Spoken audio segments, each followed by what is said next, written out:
Hello, my name is Chris and welcome to a mock-up video. This will kind of give you an idea of the online tutoring process. So this is just a typical sort of writing software, and we have a session essentially through voice.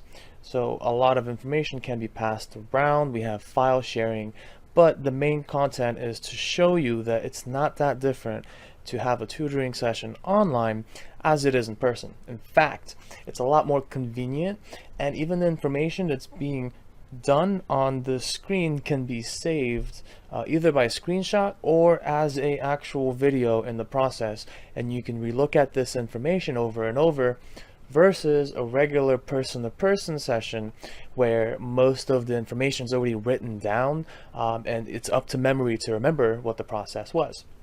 So here's a little math session. We're going to go over some information, very basic math idea, but here's the thing, mathematics being accumulative over a period of time, this is actually going to be useful for a lot of people to understand whether you're already proficient in math or you're just starting in math. So let's go ahead and dive in. So here's kind of a basic idea about how we can structure math as a sentence, or how we can compare mathematics to an English language. So let's first observe a regular sentence in English. So we've got the quick brown fox. So let's observe what we see and what we don't see. First, we see letters. These letters make up words.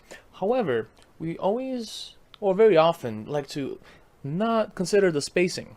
Without the spacing, we would just have a mesh of letters together. We would know when one word began and when word ended. So in our subconscious, we have this open space. This open space we can consider in mathematics as addition and subtraction. They are in essence the spacing between the words. Well, the words themselves are the actual numbers and letters that we would naturally use. The letters, of course, being variables.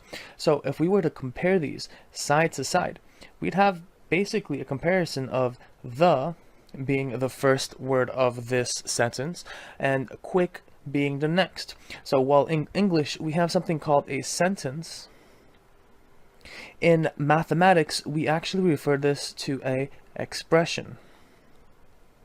Now, even further, a word in our English dictionary would essentially be translated as a term in our mathematics vocabulary. And this will help you do a few things. In English, we can rearrange this in whatever way we want. We will lose some specific detail to the English meaning. For instance, if I was to consider the quick brown fox, I can technically rewrite this in any way I would like, or leave stuff as they are. But of course in English we lose the meaning of the whole.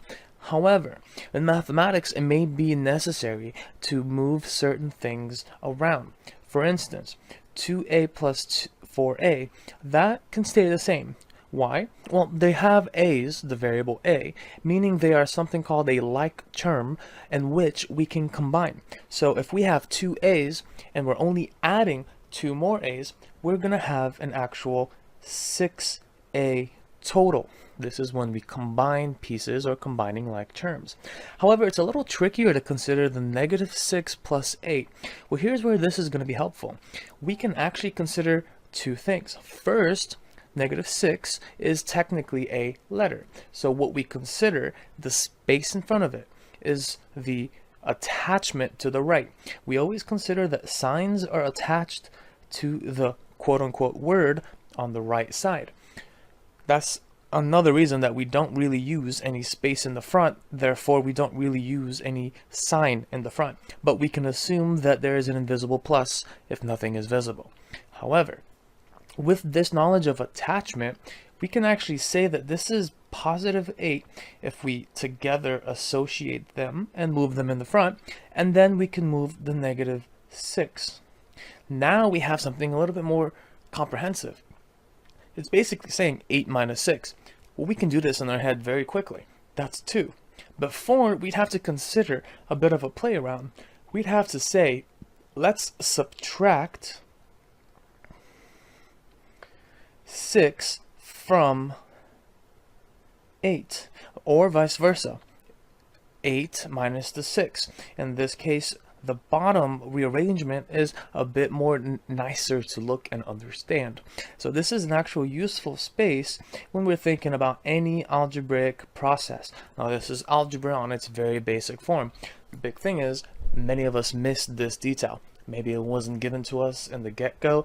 Maybe it was brushed over by a teacher, assuming that we got all the details right off the spot and never mentioned again.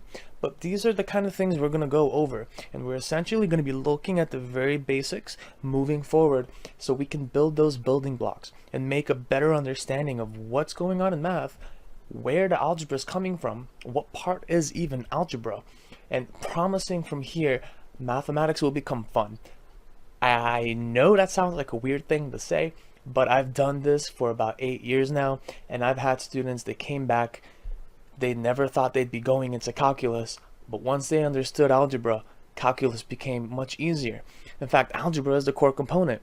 If we don't understand algebra, and we maybe get a C in the class, just that passing grade, just barely passing, well, if you gotta take calculus and differential, even statistics, you're gonna struggle.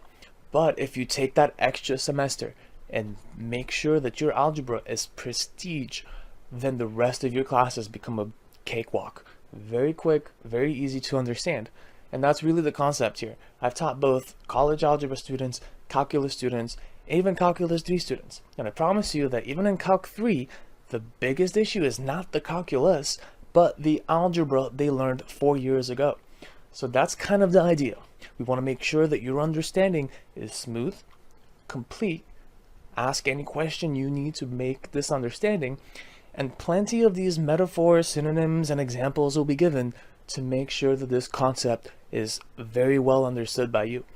And this will help you drastically. So that is a demonstration into how we work these. All sessions are essentially like this on an online basis. Programming essentially is very similar as well. We will work with programming videos, examples in the future, and I'll make an actual introductory video in the future as well. But for now, this is how most of these online sessions will work. Thank you very much for watching. Hope to see you soon.